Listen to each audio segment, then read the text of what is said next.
کہ بدشگونی اور نظریہ اسلام کیا ہے. یعنی جو لوگ منحوس سمجھتے ہیں، بدشگونی اختیار کرتے ہیں، اس مہینے کو برا سمجھتے ہیں، اس مہینے میں نیکیاں کرنا برا سمجھتے ہیں، شادی بیاہ کرنا برا سمجھتے ہیں، تو بدشگونی اور نظریہ اسلام کیا ہے؟ اسلام کیا بتاتا ہے اپنے ماننے والوں کو؟ مذہب اسلام کیا سکھاتا ہے مومنوں کو؟ مذہب اسلام اپنے ماننے والوں کو کیسی تربیت چاہتا ہے؟ میرے بھائیوں، تو بدشگونی اور نظریہ اسلام کے تعلق سے 4 باتیں آپ کے سامنے پیش کروں گا. 4 باتیں.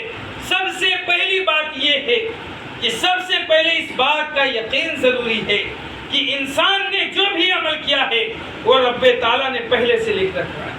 یعنی انسان کو مومن کامل کا یہ یقین ہونا ضروری ہے کہ جو بھی وہ عمل کرتا ہے، گرچہ اس سے گناہ ہی کیوں نہ ہوتا ہے اور وہ نیکیاں بھی کرتا ہے، تو اس کا یہ یقین ضروری ہے کہ وہ اللہ رب العزت نے ہمارے تقدیر میں لکھ رکھا ہے. میرے بھائی، پہلے سے لکھ رکھا ہے. محض کسی چیز کے دیکھ لینے سے یا کوئی خاص دن یا مہینے سے اس کا کوئی تعلق نہیں ہے. میرے بھائیوں، جیسا آج معاشرے میں ہے کہ کسی چیز کو دیکھ لیں تو منحوس ہو جاتا ہے، کوئی مہینہ منحوس ہو جاتا ہے، کوئی دن منحوس ہو جاتا ہے. کسی چیز کے دیکھ لینے سے کوئی چیز منحوس نہیں ہوتی ہے.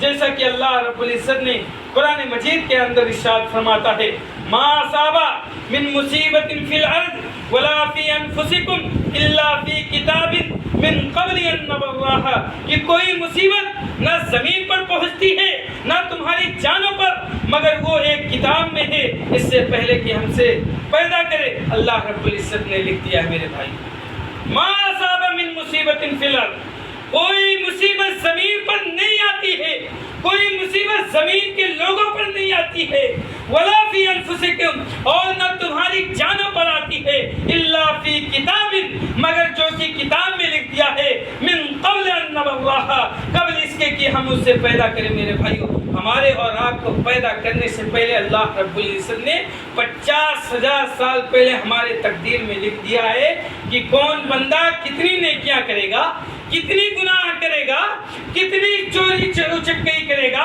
کیا کیا اعمال کرے گا. وہ ساری کی ساری چیزیں اس کے رجسٹر میں لکھ کے رکھا ہوا ہے. کس کو کہاں موت آئے گی، کس کی کتنی روزی یہاں لکھی ہے، کس کی کتنی روزی فلاں جگہ لکھی ہے.